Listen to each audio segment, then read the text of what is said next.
दो स्पून के अंदर अगर आप नोट करें तो एक में इमेज सीधी नजर आ रही है और एक के अंदर इमेज उल्टी नजर आ रही है।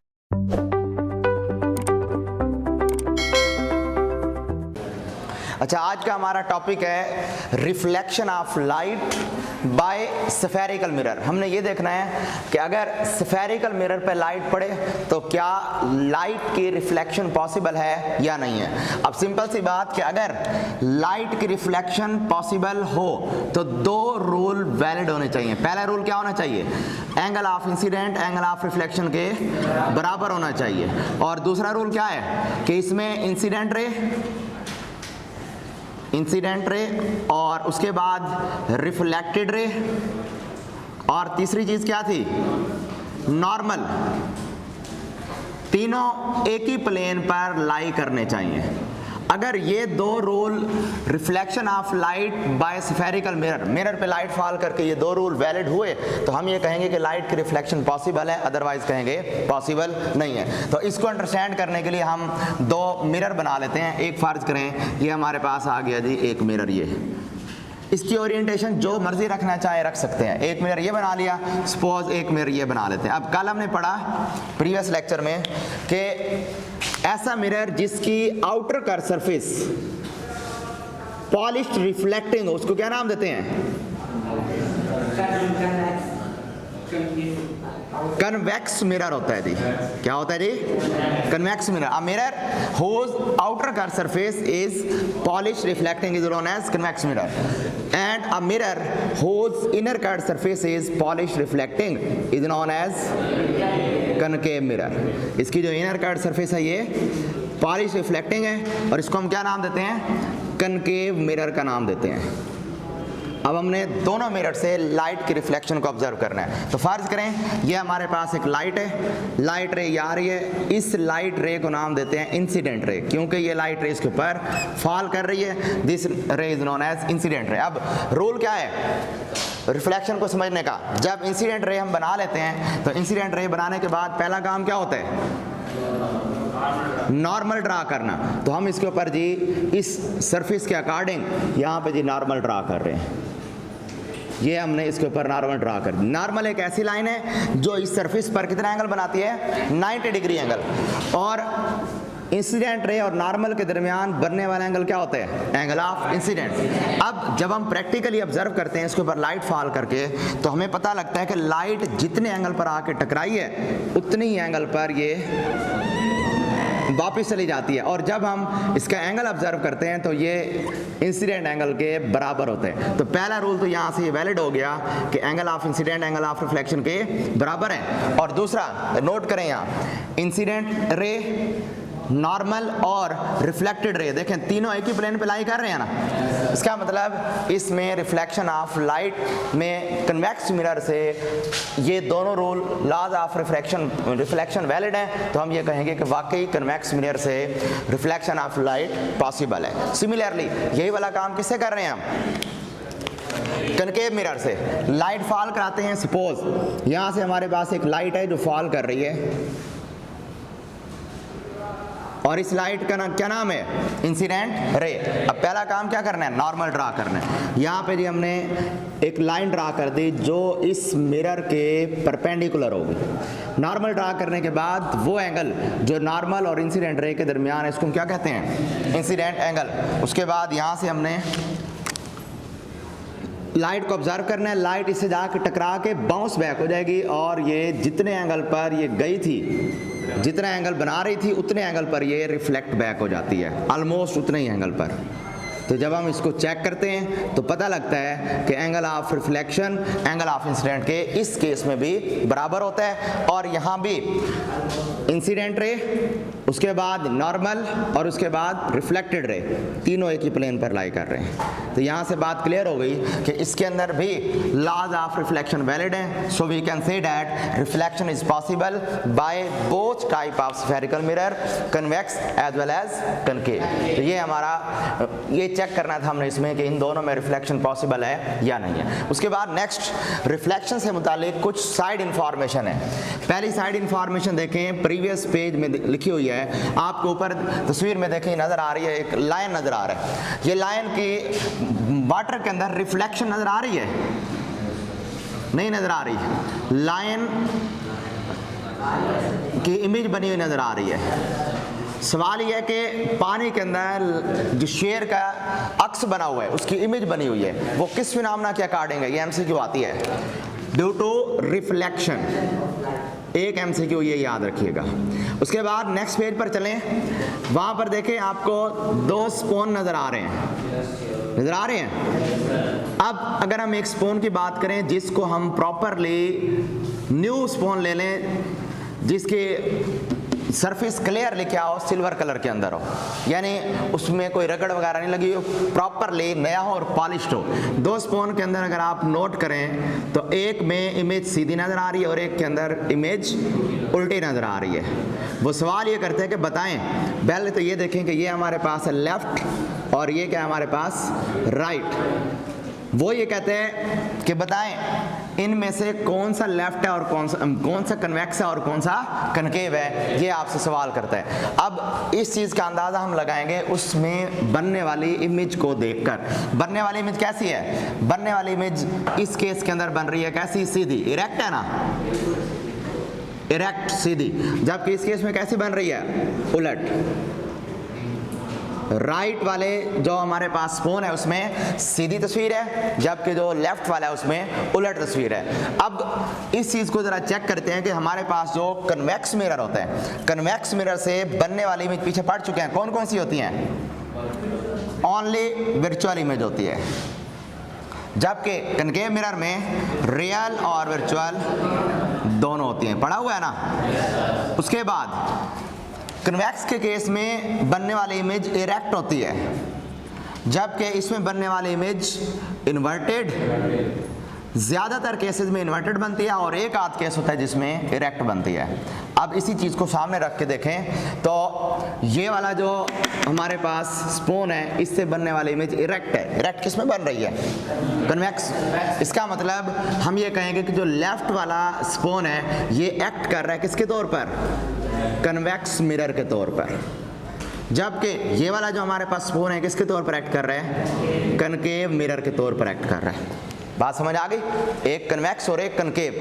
अब इससे आप क्या अंदाजा कर सकते हैं कि कन्वेक्स क्यों बना? आप एक स्पून लें, स्पून की 2 साइडें हैं, एक बल्जिंग साइड है उभरी हुई जिसकी आउटर कट सरफेस है, उलट कर दें। अगर इसको यूं कर दें तो इसकी ये वाली साइड इनर कट सरफेस सामने होगी। अगर इनर कट सरफेस सामने रखें तो ये ऐसी शेप में बन रहे हैं, यानी अगर स्पून को सामने रखेंगे तो वो आपको as a concave mirror act करता हुआ दिखाई देगा और उससे बनने वाली इमेज क्या होगी? उलट होगी। आप स्पून लेकर, नया स्पून लेके उसमें अपने आप को देखेंगे सामने वाली साइड से तो आपको आपकी तस्वीर उलट नजर आएगी। उसको यूं पीछे कर दें इस तरह से, अब उसमें आपको आपकी तस्वीर सीधी नजर आएगी। यानी यहाँ से क्लियर हो गया कि एक स्पून है वो भी मिरर की तरह एक्ट कर रहा है, उसकी 2 डिफरेंट साइडें। शर्त क्या है? वो नया हो और अच्छी तरह पॉलिश किया हुआ हो, आपकी इमेज उसके अंदर आपको क्लियर नजर आ सके। आपने ये जाके चेक कर लेना है उसमें, और ये तस्वीर में भी आपको इसके अंदर नजर आ रहा है। अच्छा, एक और साइड इंफॉर्मेशन है। साइड इंफॉर्मेशन में देखें, वो कहना चाह रहे हैं आपको कि ये जो शॉपिंग मॉल्स हैं, नजर आ रहे हैं? शॉपिंग मॉल्स में कौन सा मिरर इस्तेमाल होता है? कन्वेक्स। सवाल ये करता है कि why convex mirror is used in shopping malls.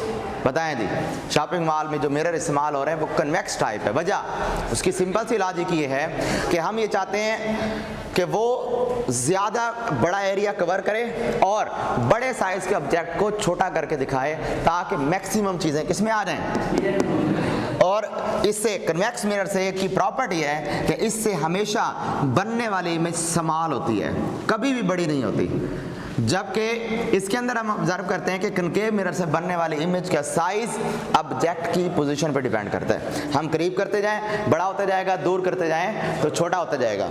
यानी ये इसलिए यूज़ नहीं करते कि इससे क्या होगा, फ़र्ज़ करें वहाँ पर एक हमारे पास कोई भी चीज़, एक आदमी आया है और आदमी उसके आदमी को उसने इमेज बनाना है, तो जितना उस आदमी का साइज होगा वो तो पूरा उसके अंदर आ जाएगा, बाकी चीज़ें तो उसमें कवर नहीं होगी। हम ये चाहते हैं कि जिस भी चीज़ को वो इसमें मिरर दिखाए ना, उस मिरर को उस ऑब्जेक्ट के इमेज को छोटा करके दिखाए, ताकि उस रीजन के अंदर, उस स्क्रीन के अंदर मैक्सिमम एरिया कवर हो और मैक्सिमम लोग उसके अंदर आ सकें।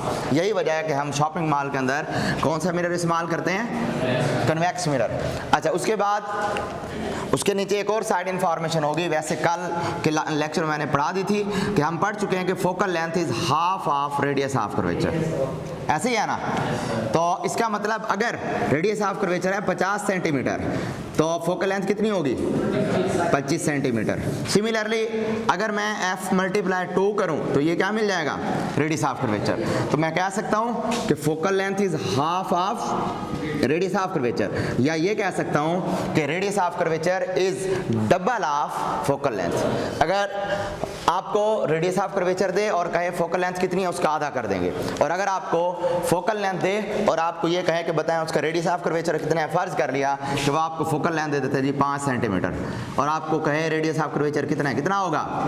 10 सेंटीमीटर, उसका डबल कर देंगे। तो ये MCQ याद रखिएगा। इसी के साथ एक और चीज़ बता रहे हैं कि चूंकि कन्वेक्स मिरर से बनने वाली इमेज है वर्चुअल, क्या है जी? वर्चुअल। तो इस केस के अंदर जो फोकल लेंथ है ना, वो लेंगे हम नेगेटिव, यानी जब इमेज बन रही होगी मजाजी, रियल नहीं होगी, मजाजी होगी, तो यानी वर्चुअल जिसको कहते हैं इंग्लिश में, तो उसके लिए फोकल लेंथ क्या लेंगे? नेगेटिव।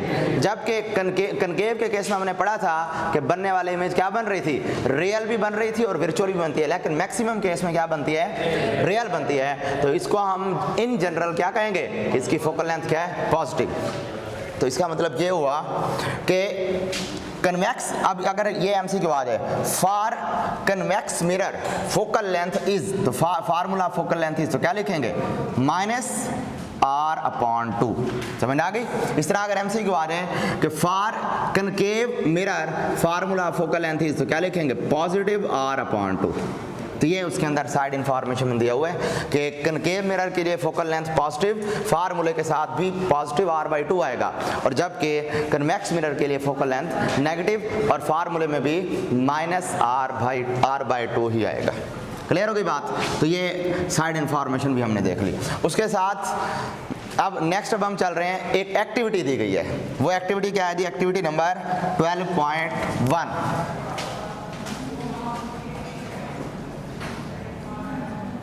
Activity number 12.1। इस एक्टिविटी के अंदर वो ये कहते हैं कि फर्ज करें आपके पास एक स्पून है, या आप कौन सा मिरर ले लें? कन्वेक्स मिरर ले लें।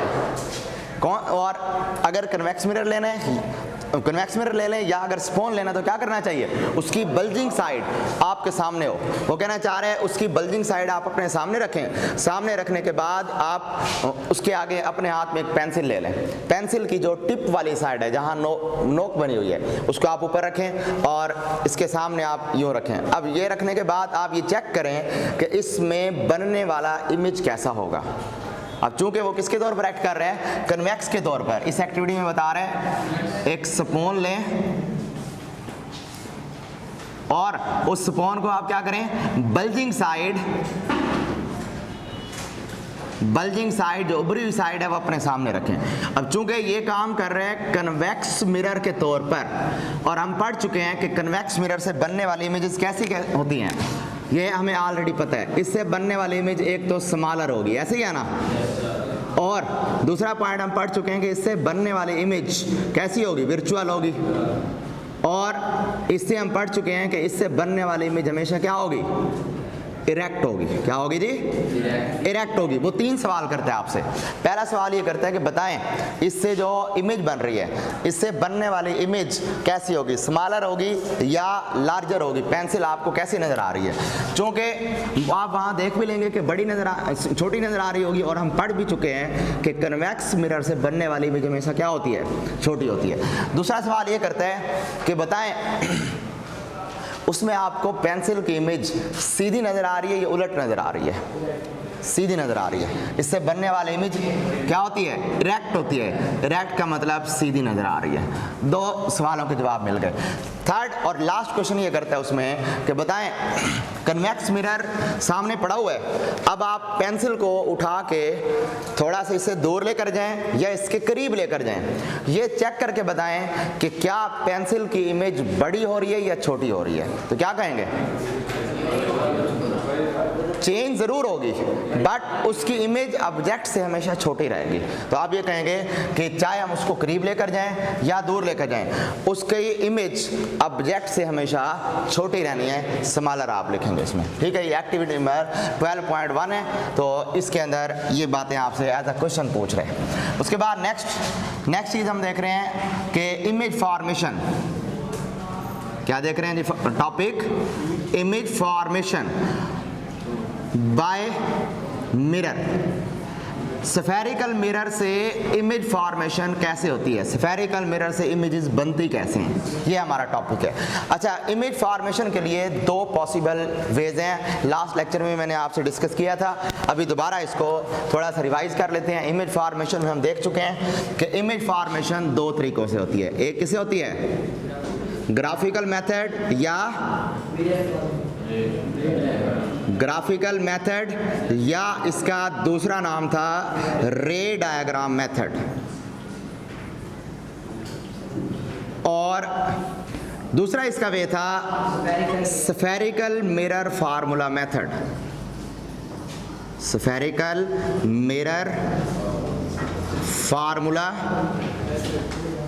मेथड, ये 2 हमारे पास पॉसिबल वेज हैं जिनके ज़रिए हम इमेज फॉर्मेशन कर सकते हैं। अच्छा, ग्राफिकल मेथड आपकी बुक के अंदर एक्सप्लेन नहीं किया गया, but just for information graphical method या रे डायग्राम मेथड आपको इस तस्वीर में दिखा रहा हूँ। इस तस्वीर के अंदर आप अगर नोट करें, इमेज फॉर्मेशन बनाने के लिए इस तस्वीर में आपको नज़र आ रहा है कि अगर ये हमारे पास एक स्फेरिकल मिरर है, ये इसका सेंटर ऑफ कर्वेचर है, ये इसका पोल है। इस तस्वीर में आपको नजर आ रहा है कि अगर बनने वाली ये जो ऑब्जेक्ट है वो किसी इन्फिनाइट पॉइंट पे पड़ा हो, 4-5 केसेस देखें तस्वीर में आपको नजर आ रहे हैं। अगर एक ऑब्जेक्ट इन्फिनाइट पॉइंट पे पड़ा हो, लाइट रेज यहाँ से टकरा के वापस आ रही है और इमेज फॉर्मेशन F पे हो रही है, उलट है और F पर बन रही है कनकेव मिरर के केस में।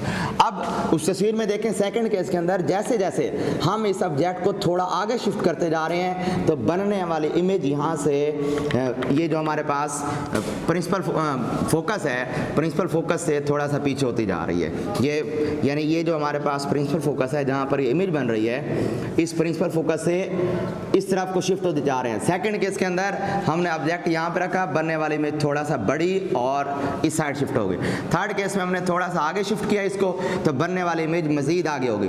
तो ये जस्ट फॉर इंफॉर्मेशन है कि इसमें ग्राफिकल बेस में किस तरह से इमेज फॉर्मेशन होती है, बट आपकी बुक में ग्राफिकल तरीका नहीं है। बहरहाल कम टू द पॉइंट, हमारा जो टॉपिक है वो है स्फेरिकल मिरर फार्मूला मेथड के जरिए इमेज फॉर्मेशन कैसे होती है। अच्छा, इस मेथड के जरिए आप इस तस्वीर में देख रहे हैं, आपको ये तो पता लग रहा है कि बड़ी इमेज या छोटी इमेज बन रही है, और जो सबसे बड़ा ड्रॉबैक इस मेथड का क्या है कि आप इसमें प्रॉपरली इसमें मेजरमेंट्स सही से नहीं कर सकते, या अगर मेजरमेंट कर भी लें तो अगला मसला क्या आएगा कि ह्यूमन एरर पॉसिबल हो सकता है, या जो हम स्केल यूज़ कर रहे हैं उसके अंदर भी इश्यूज आ सकते हैं, या हम जो इसमें रीडिंग नोट कर रहे हैं उसके अंदर भी मसला आ सकता है। यानी ये उसकी निस्बत एरर इसके चांसेस ज़्यादा हैं। हम चाह रहे हैं कि एक ऐसा मेथड हो जो कि हैंडी टू यूज़ हो। उसके बाद दूसरा मेजर काम क्या हो, हम एडवांस प्रिडिक्ट कर लें कि बनने वाली इमेज छोटी होगी या बड़ी होगी,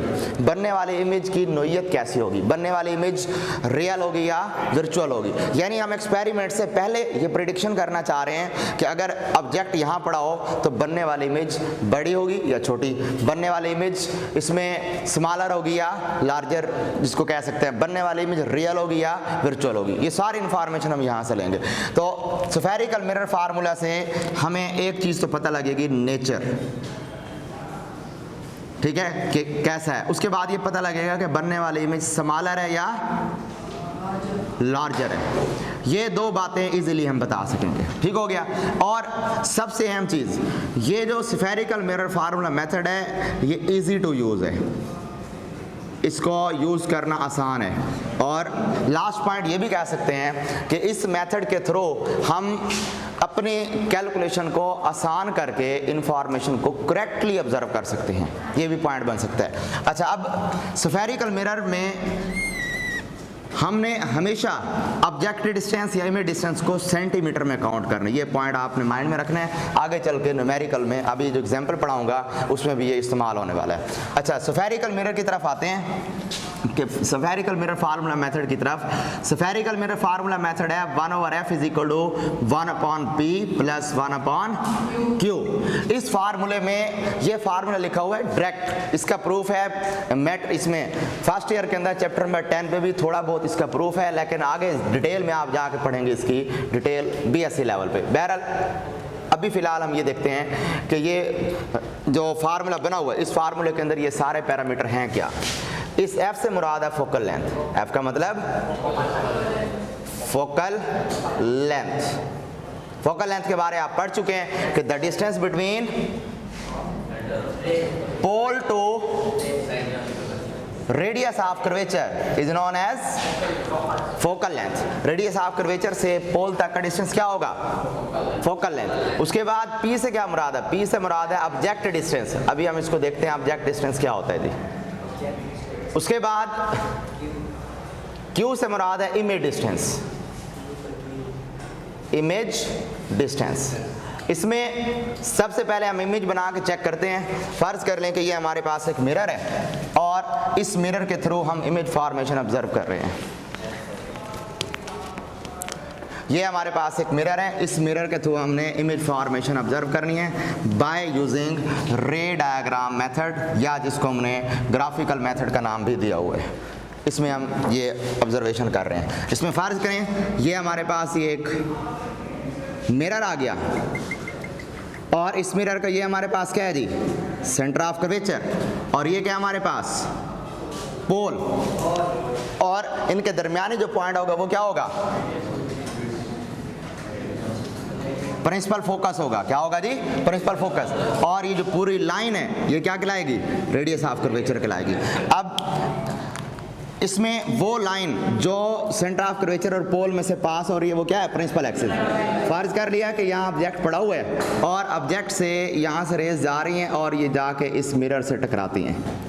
अब मिरर क्या करेगा, आने वाली लाइट रेज को रिफ्लेक्ट बैक कर देगा। रिफ्लेक्ट बैक करने के बाद ये लाइट रेज इस प्रिंसिपल फोकस में से पास होकर यूं चली जाएंगी, दूसरी लाइट रे गई, टकराई, टकराने के बाद पास होकर यूं चली गई, ठीक है। और इस जगह पर हमें इमेज ऑब्जर्व होगा, यहाँ पे इमेज मिल जाएगा। यहाँ मिल सकता है या थोड़ा आगे भी हो सकता है, जैसे अभी हमने पहले देखा कि जो जो हम इसकी पोजीशन चेंज करते जाएंगे हमें जो इमेज मिलती जाएगी वो आगे की तरफ इधर शिफ्ट होती जाएगी, और वो उसका जो साइज़ है वो भी किस पे डिपेंड करेगा, इमेज की लोकेशन पर। अगर इमेज की पोजीशन करीब होगी यानी इसके करीब करेंगे तो बनने वाली इमेज दूर बनेगी और बड़ी होगी।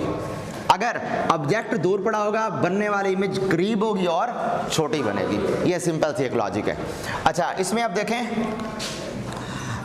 ये जो हमारे पास ऑब्जेक्ट है, ऑब्जेक्ट से मिरर तक का डिस्टेंस इसको जाहिर करते हैं P से। किससे जाहिर करते हैं, P से। सिमिलरली इमेज से मिरर तक का डिस्टेंस जाहिर होता है Q से, जबकि प्रिंसिपल फोकस से पोल तक का डिस्टेंस फोकल लेंथ होता है। तो यही तीन चीज़ें मैंने आपको बताई हैं। यहाँ F से मुराद क्या है, F से मुराद फोकल लेंथ, P से मुराद object distance, object to mirror जितना डिस्टेंस सारा P है, और Q से मुराद इमेज डिस्टेंस, इस इमेज से मिरर तक का सारा डिस्टेंस क्या है, Q है। तो ये तीन पॉसिबल चीज़ें इसके अंदर मौजूद हैं। अब ये फार्मूला इसमें स्फेरिकल मिरर फार्मूला मेथड की डेफिनेशन क्या बनेगी, द रिलेशनशिप या the formula which shows the relationship between focal length, objective distance and image distance of mirror is known as spherical mirror formula.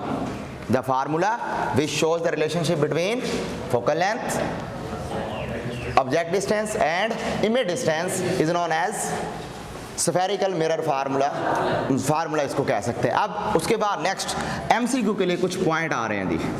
जो आपने एज एन एमसीक्यू याद रखने हैं, और यही वाले पॉइंट ही तमाम मिरर से रिलेटेड न्यूमेरिकल्स की जान है। अगर आपको ये सारे एमसीक्यू के पॉइंट समझ आ गए, पूरी टेबल समझ आ गई, तो इससे रिलेटेड, मिरर से रिलेटेड आधे न्यूमेरिकल्स हैं वो सारे आपको समझ आ जाएंगे। तो इसमें एक टेबल बनाते हैं, उस टेबल के अंदर शुरू में फर्स्ट ब्लॉक के अंदर हम लिखते हैं पैरामीटर, नेक्स्ट वाले में लिखते हैं जी हम ऑब्जेक्ट डिस्टेंस, उससे नेक्स्ट हम लिखते हैं इमेज डिस्टेंस। पैरामीटर के बाद ऑब्जेक्ट डिस्टेंस और इमेज डिस्टेंस। ये आ गए जी हमारे पास सबसे पहले पैरामीटर्स। अब पैरामीटर कौन कौन से, पैरामीटर ले लेते हैं, चलें इसको यूं बना लें, टेबल को यूं बना लें, पैरामीटर ऑब्जेक्ट या इमेज डिस्टेंस ले लेते हैं। पैरामीटर के बाद ले लेते हैं कि वो पैरामीटर कब पॉजिटिव होंगे, व्हेन पॉजिटिव, और कब नेगेटिव होंगे, व्हेन नेगेटिव। यूं कर लें पहले। अब पैरामीटर कौन कौन से हैं, पहला पैरामीटर ले लेते हैं जी पी, पी से क्या मुराद होगा, ऑब्जेक्ट डिस्टेंस। नेक्स्ट पैरामीटर है क्यू, क्यू से क्या मुराद होगा, थर्ड पैरामीटर होगा एफ, एफ से क्या मुराद है, फोकल लेंथ। अब हमने ये चेक करना है कि कब P पॉजिटिव होगा और कब P नेगेटिव होगा। अगर आपको न्यूमेरिकल की स्टेटमेंट में वो ये लफ्ज़ इस्तेमाल करके दे कि बनने वाले जो ऑब्जेक्ट हम रख रहे हैं, ऑब्जेक्ट रियल है, क्या है जी, रियल ऑब्जेक्ट है, तब आप P के साथ पॉजिटिव वैल्यू लेंगे, P के साथ पॉजिटिव वैल्यू। अगर वो आपको न्यूमेरिकल की स्टेटमेंट में ये कहे कि जो हमने ऑब्जेक्ट रखा हुआ है वो वर्चुअल है, वर्चुअल ऑब्जेक्ट, तो तब आप क्या करेंगे, तब आप P के साथ जो न्यूमेरिकल वैल्यू दी गई होगी उसके साथ नेगेटिव का साइन लगा देंगे। सिमिलरली अगर वो आपको कहे कि बनने वाला इमेज रियल है, रियल इमेज, तब आप Q के साथ क्या करेंगे, पॉजिटिव का साइन लगा देंगे। पॉजिटिव, वो फर्ज करें कि एक मिरर है जो कि रियल इमेज बना रहा है और वो बनने वाली इमेज 5 सेंटीमीटर डिस्टेंस पर है, तो आप Q = +5 करेंगे। अगर वो कहे कि एक बनने वाला इमेज कितना है जी, बनने वाला इमेज इसमें वर्चुअल है, और वर्चुअल इमेज का मतलब क्या होगा कि आप, और वर्चुअल इमेज वो कहे जी कि 5 सेंटीमीटर डिस्टेंस पर पड़ा हुआ है, हालांकि वो उसने नेगेटिव का साइन नहीं बताया, उसने लफ्ज़ के इस्तेमाल किए वर्चुअल। तो वर्चुअल लफ्ज़ ही इसी चीज़ की पहचान होगी कि आपने Q = -5 सेंटीमीटर लिखना होगा।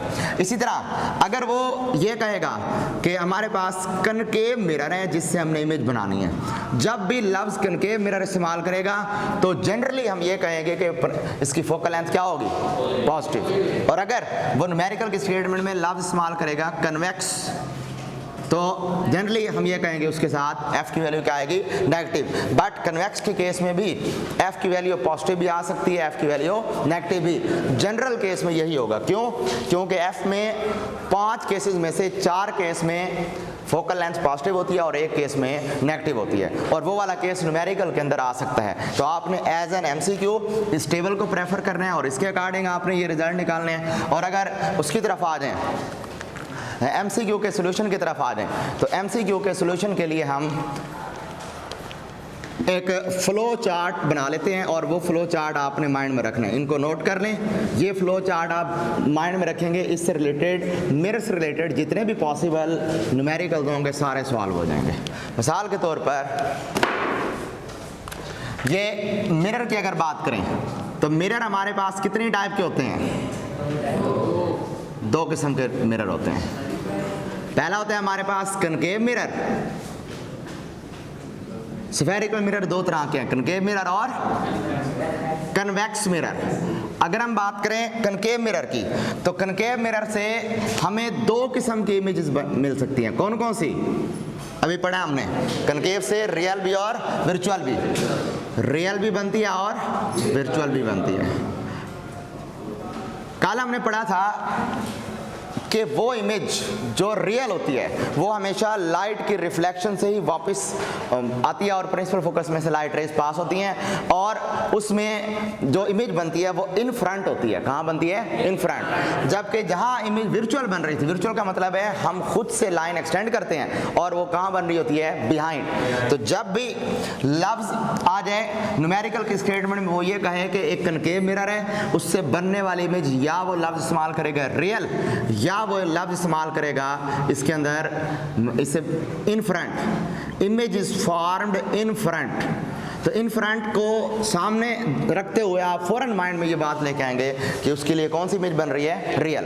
या वो ये कहेगा कि एक कनकेव मिरर है, उससे बनने वाली जो इमेज है वो बिहाइंड द मिरर है। जब भी लफ्ज बिहाइंड यूज करेगा तब आप क्या कहेंगे? उससे बनने वाली इमेज कैसी है? वर्चुअल है। समझ आ गई? जबकि अगर हम बात करें इसकी कन्वेक्स मिरर की, तो कन्वेक्स मिरर से तो बनती ही वैसे वर्चुअल इमेज है, और ये होती कहाँ पर है? बिहाइंड होती है। वो या वर्चुअल इस्तेमाल कर सकते हैं या फिर बिहाइंड इस्तेमाल कर सकते हैं। अब हमने इनके लिए वैल्यूज लेनी है। जब भी लफ्ज क्या हो? कनकेव या रियल या इन फ्रंट, अब उसके लिए आपने P की वैल्यू पॉजिटिव ले लेनी है, उसके बाद Q की वैल्यू पॉजिटिव ले लेनी है, F की वैल्यू भी पॉजिटिव ले लेनी है। समझ आ गई? अच्छा, जब न्यूमेरिकल की स्टेटमेंट में ये गिवन हो कि कनकेव मिरर है, या उसमें ये लिखा गया हो कि कनकेव मिरर से बनने वाली इमेज, या लिखा गया हो वर्चुअल है, या वर्ड लिखा गया हो बिहाइंड द कनकेव मिरर है, तब आपने P पॉजिटिव लेना है, जबकि बाकी सारे नेगेटिव लेने हैं। F भी नेगेटिव आ जाएगा। सिमिलरली अगर न्यूमेरिकल की स्टेट में वो कहेगा एक कन्वेक्स मिरर है, और लफ्ज कन्वेक्स देखते ही आप ये माइंड में ले आए कि अंडरस्टूड है उससे बनने वाली इमेज क्या होगी? वर्चुअल या बिहाइंड होगी। तो उसके लिए भी आपने वही सेम चीज़ें लेनी है जो यहाँ पे थी, P पॉजिटिव और उसके बाद Q नेगेटिव और उसके बाद F भी नेगेटिव लेनी है। तो ये फ्लो चार्ट डायग्राम एक माइंड में रखें। इसी चीज़ को सामने रखते हुए आप तमाम मिरर रिलेटेड न्यूमेरिकल सॉल्व करेंगे। तो अभी हम इससे रिलेटेड कुछ एग्जांपल करने वाले हैं, तब आपको क्लियर हो जाएगा कि ये कितना रोल प्ले करता है न्यूमेरिकल के सॉल्यूशन के अंदर। एग्जांपल नंबर 2.1 के अंदर 12.1 के अंदर ये कहना चाह रहे हैं, पहले तो हम गिवन डाटा लिख लेते हैं। गिवन डाटा, उसके बाद नेक्स्ट क्या होगा? टू फाइंड, और फिर उसके बाद नेक्स्ट इसके सॉल्यूशन लिखेंगे, और एंड पर आ जाएगा इसका रिजल्ट, सॉल्यूशन, और एंड पर इसका रिजल्ट आ गया। अच्छा, अब इसमें सबसे पहली चीज़ वो स्टेटमेंट क्या दे रहे हैं? स्टेटमेंट ये कहते हैं कि आ कन्वेक्स मिरर, लफ्ज़ के यूज़ कर रहे हैं कन्वेक्स मिरर। तो आप इसमें सबसे पहले चीज़ ये याद रखें, लफ्ज़ क्या है जी? कन्वेक्स। तो मैंने अभी आपको बताया कि जब भी लफ्ज़ कन्वेक्स मिरर इस्तेमाल करेगा तो फ़ौरन माइंड में आए कि बनने वाली इमेज वर्चुअल होगी, बिहाइंड द मिरर होगी, और वहाँ P की वैल्यू पॉजिटिव लेनी होगी, Q की वैल्यू नेगेटिव और F की वैल्यू नेगेटिव। अब देखते हैं यहाँ पे, A convex mirror used to reflect light from an object placed 66 centimeter in front of mirror। Object जो है वो ऑब्जेक्ट डिस्टेंस को किससे जाहिर करते हैं? P से। तो P कहना चाह रहा है कितना है? 66 सेंटीमीटर। अब मैंने आपको बताया कि इस चैप्टर के जितने भी न्यूमेरिकल हैं वो सेंटीमीटर के अंदर कैलकुलेशन देंगे। इट मीन हमने यहाँ सेंटीमीटर को मीटर में कन्वर्ट नहीं करना, ये बात माइंड में रखें। अच्छा, दूसरी चीज़, कन्वेक्स के केस में मैंने बताया P की वैल्यू क्या लेनी है? पॉजिटिव। और वैसे भी उसने खुद कह दिया इन फ्रंट पड़ा हुआ है, तो वहाँ भी क्या आएगा? P की वैल्यू पॉजिटिव आएगी। Focal length of mirror is 46 centimetre. अब देखें वो कहना चाह रहे हैं फोकल लेंथ कितनी है? 46। उसने ये मेंशन नहीं किया कि यहाँ पॉजिटिव है या नेगेटिव, जस्ट मैग्नीट्यूड लिखा है, बाकी कुछ नहीं बताया। अब हमें खुद पता है कि कन्वेक्स के केस में F की वैल्यू क्या लेनी है? नेगेटिव। तो आप इसके साथ यहाँ लगा देंगे नेगेटिव। यही मेजर चीज़ थी। अगर आप प्लस माइनस सही लगाएंगे जवाब सही आएगा, बाकी इतनी ज़्यादा इशू नहीं है इसमें कैलकुलेशन करने में। आगे कहना चाह रहे हैं कि find the location of image. Image location को या इमेज डिस्टेंस को किससे जाहिर करते हैं? Q से। तो Q कैलकुलेट करके देना है। अब फार्मूला लगाएं, 1/f it is equal to 1/p plus 1/q। Calculate करना है क्यू, जिस चीज को कैलकुलेट करना है वो एक तरफ रखें, बाकी पैरामीटर इधर शिफ्ट कर दें। तो ये 1/f minus 1/p is equal to 1/q आ गया।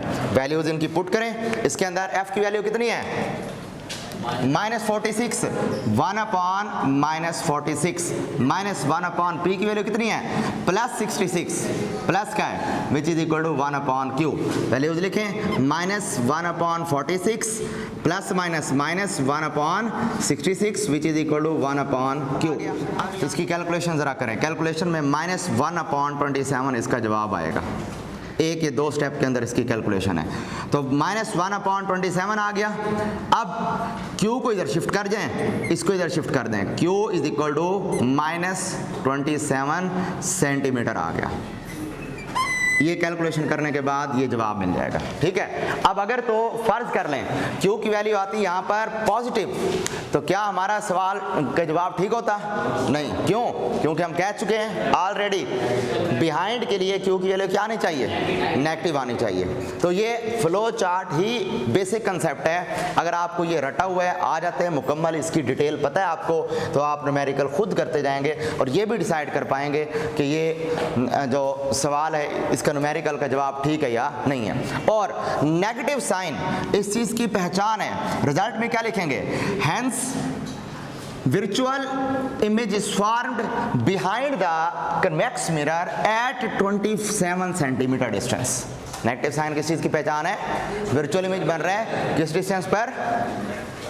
27 सेंटीमीटर पर। माइनस का मतलब सिर्फ इतना है कि वो बिहाइंड बन रहा है, बस। इसमें मैग्नीट्यूड पे इसका कोई इफेक्ट नहीं है। उसके बाद नेक्स्ट अब न्यूमेरिकल एग्जांपल नंबर 12.2 कर रहे हैं। इसके अंदर वो ये कहना चाह रहे हैं कि an object is placed 6 centimetre in front of concave mirror. यहां लफ्ज के इस्तेमाल कर रहे हैं कनकेव मिरर।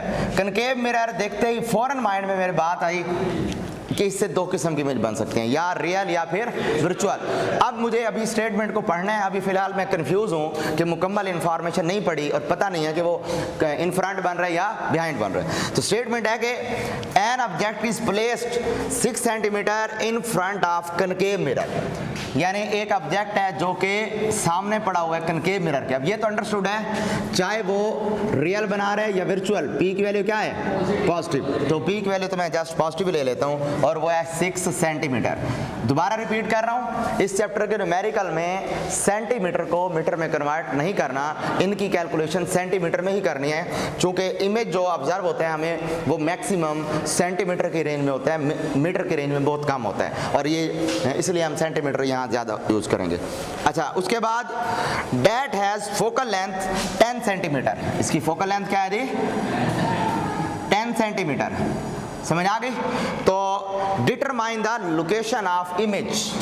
Q की वैल्यू कैलकुलेट करके देनी है जी। अब मुझे बताएं, यहाँ पे F की वैल्यू पॉजिटिव आए नेगेटिव आए? क्यों? क्योंकि नहीं, क्योंकि कनकेव का केस है, इसने मेंशन ही नहीं किया कि इमेज कहाँ बन रही है। इट्स मीन हमें पता है कि कनकेव के केस में ज़्यादातर केसेस में रियल इमेज बनती है और कम केसेस में वर्चुअल। तो मैं आपको पहले ही बता चुका हूँ इसी लेक्चर में कि जब कोई इंफॉर्मेशन ना दी गई हो फिर क्या करेंगे? हम रियल वाला केस लेंगे। समझ आ गई? क्योंकि 4 से 5 केसेस में रियल इमेज बनती है, जस्ट एक केस है जहाँ वर्चुअल इमेज बनती है।